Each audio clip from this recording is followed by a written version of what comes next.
Sneha steel and furniture centre Salgare. आमच्याकडे steel भांडी, संसार उपयोगी साहित्य, sofa set, furniture, cooler, dining table, आटा चक्की व इतर साहित्यांचे एकमेव ठिकाण एक, व्हरायटी अनेक। आता शुभ मुहूर्ताची सुरुवात सलगरेतील स्नेहा स्टील मधील खरेदीनेच।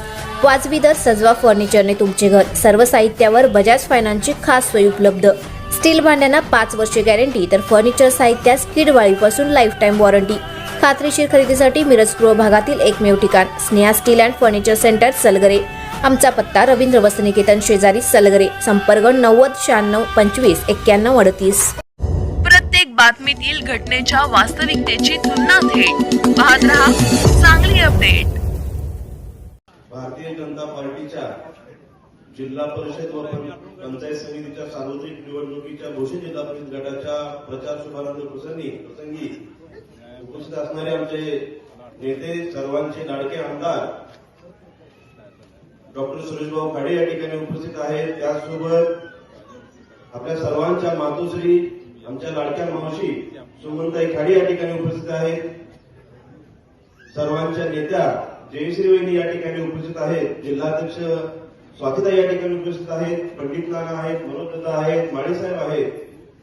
त्याचसोबत काँग्रेसचे नेते आबा या ठिकाणी आहेत, दादा पैलवान या ठिकाणी आहेत। आणि जसं मनोजदादांनी सांगितलं की बरेच या व्यासपीठावर येण्याचा जो म्हणजे मान आहे, असे बरेच लोक आहेत, पण जागे अभावी या ठिकाणी खाली बसले। सर्वच आमचे प्रतिष्ठित आणि सर्व राजकीय आणि सामाजिक क्षेत्रात काम करत असणारे पदाधिकारी या सर्वांचा मनापासून आभारी आहे।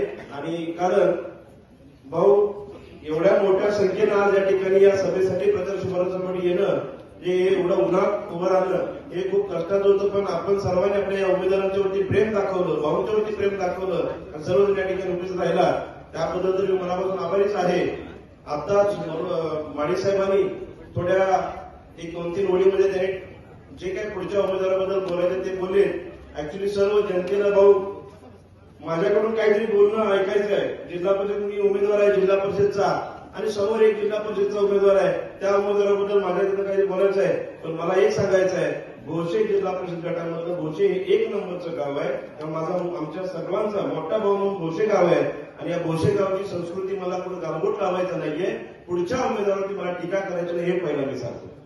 टीका मला करायची नाही, मला काय करायचं आहे, भोसे गावातले किंवा भोसे जिल्हा परिषदेचे सुसंस्कृत जे नागरिक आहेत हे सर्वांना माहिती आहे की समोर जो उमेदवार काय आहे, त्यामुळे त्यांना सांगायची त्यांना गरज वाटणार नाहीये।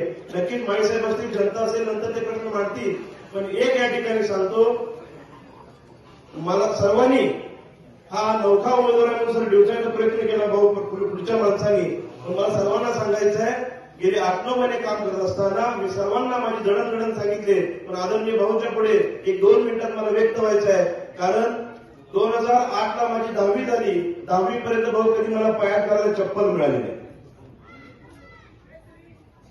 दप्तर नेण्यासाठी कधी मला पिशवी मिळाली नाही। मी वायरच्या पिशवीतलं दप्तर नेलेला मुलगा आहे। एका वहीमध्ये 2-2, 3-3 विषय घालून मी अभ्यास केलेला मुलगा आहे।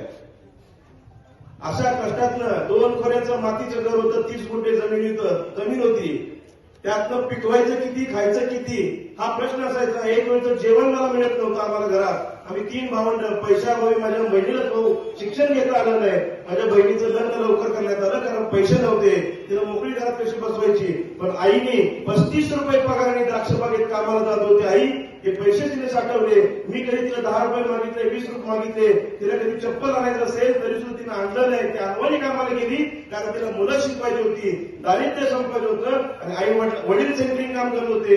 दिवाळीचा पाडवा आला तरी आम्हाला कधी दिवाळी मिळाली नाही। दिवाळीच्या पाडव्या दिवशी संध्याकाळी भाऊ आईने लाडू वगैरे करून दिले, कारण काही मुलं दारात यायची, लाडूला मी कानोली घेऊन यायची। त्यावेळेला आम्ही आज आईला चुली पुढे जाऊन म्हणायचो, आई आमच्यासाठी काही दिवाळी बनवलीच नाही ग, तर आई सांगायची, रडून खुशीत घेऊन म्हणायची की आपले बाबा यायचे वाट बघा। ज्या वेळेला एखादी व्यक्ती सेंट्रिंग कामावर असताना एखादी व्यक्ती भाऊ पैसे घेऊन यायची आणि ते पैसे आमच्या दारात आणून सांगायची की हे बापूने पैसे पाठवले।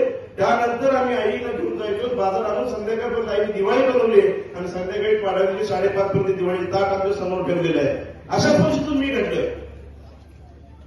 अशा परिस्थितीतून घडल्यानंतर मला सांगा, या सगळ्या जमिनीची नाळ जी आहे ती मला माहिती आहे. सर्वसामान्य गोरगरीब कुटुंबातल्या अडचणी मला माहिती आहेत. मी वाडी वस्तीवर राहतोय भाऊ, माझ्या घरी जायला रस्ता व्यवस्थित नव्हता, अजून पण नाहीये. पण मला माहिती आहे वाडी वस्तीचे प्रॉब्लेम काय आहेत, गावातले प्रॉब्लेम काय आहेत, सर्वसामान्य जनतेचे प्रॉब्लेम काय आहेत. आणि भाऊ, आपल्या भोसे जिल्हा परिषदेची जी ग्रामीण भागातली जी मुलं आहेत, बरीच मुलं आहेत की काही आर्थिक अडचणीमुळे असतील किंवा काही कौटुंबिक अडचणी असतील, त्यांना शिक्षण घेता येत नाही. आणि म्हणून तुमच्या मार्गदर्शनाखाली जेव्हा तुम्ही वाढदिवसा दिवशी वही किंवा शैक्षणिक साहित्य घेऊन या, बुके आणू नका, ही संकल्पना राबवायची ठरवलं, त्यावेळेला खऱ्या अर्थानं माझ्या डोक्यामध्ये क्लिक आलं की भाऊचा जो वाढदिवस आहे चांगल्या पद्धतीने आपण करायचा. त्यावेळी तर मी वाढदिवस शुभेच्छा द्यायला गेलोच वया घेऊन. पण ती संकल्पना आम्ही 12 गावात राबवली. सर्व लहान मुलांना प्रत्येक शाळेतून वही वाटपाचा कार्यक्रम राबवला. त्याच्यानंतर गणपती मंडळ असतील, दुर्गा माता मंडळ असतील, सर्वांच्या भेटी गाठी घेतल्या. माझ्या माता भगिनींसाठी जर भाऊ ग्रामीण भागामध्ये एखादं व्यासपीठ नसतं म्हणून मी माता भगिनींचा विचार केला. कारण यात्रा आली की ऑर्केस्ट्रा, तमाशा या पुरुष मंडळींचे चांगले कार्यक्रम असतात, माझ्या माता भगिनी त्याचा आनंद घेता येत नाही. म्हणून ग्रामीण भागातल्या प्रत्येक गावामध्ये आदरणीय मावशींना सोबत घेतलं. देशी वेळेला तुम्ही तब्येत ठीक नव्हती म्हणून तुमचा जेव्हा मुंबईला होता, मी प्रशांतांशी चर्चा केली होती. मावशींना सोबत घेतलं आणि 12 गावात माझ्या सर्व माता भगिनींच्या चेहऱ्यावर आनंद आणण्यासाठी, त्यांचं समाधान मिळवण्यासाठी, त्यांचा सन्मान करण्यासाठी होम मिनिस्टर खेळ पैठणीचे कार्यक्रम 12 गावात राबवले आणि माझ्या माता भगिनींचा आनंद मिळवला. लाडकी बहीण योजना तर आहेच. सर्वजण म्हणायचे भाजपच्या पाठीमागे लाडकी बहिणी आहेत, लाडकी बहीण आहेत. लाडक्या बहिणीने काय करून दाखवले हे आता सगळ्यांना सांगावं लागणार नाही. एवढ्या मोठ्या मताधिक्यानं महाराष्ट्र शासन आज एवढं स्ट्रॉंग त्या ठिकाणी खुर्चून बसले, ते लाडक्या बहिणींमुळे बसले.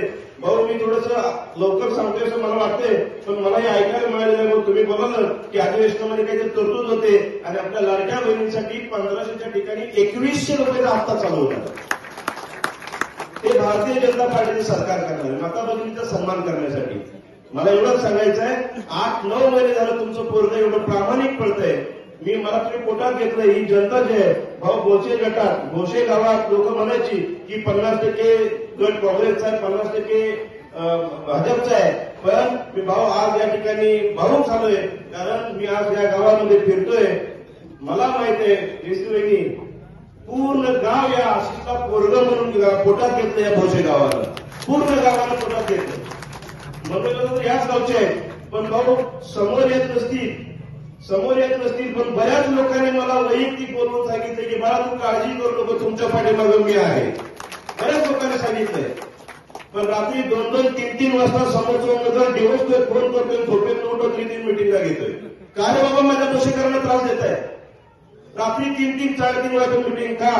आणि आता पाया पडतायत. एका मला करायची नाही, पण एवढंच सांगायचं आहे की जे काही तुम्ही केलंय हे जनतेला माहिती आहे. तुम्ही किती जरी ओरडला तर जनता तुम्हाला आता धडा शिकवल्याशिवाय राहणार नाही. कारण जनतेने ठरवलंय आपल्या गोरगरीब कुटुंबात आलेलं पोरगं तरुण पोरांसाठी मी भाऊ म्हणून आहे, माता भगिनींसाठी मी मुलगा म्हणून आहे, ज्येष्ठांसाठी मी नातू म्हणून आहे. आणि सर्वांना सांगतो, छोट्या मुलांसाठी मी मोठ्या भावाचं काम करणार आहे. तरुणांसाठी असेल, लहान मुलांपासून ज्येष्ठांपर्यंत अगदी प्रामाणिक सेवा करण्याचं काम हा आशिष जाधव करेल, या ठिकाणी शपथ घेऊन सांगतो.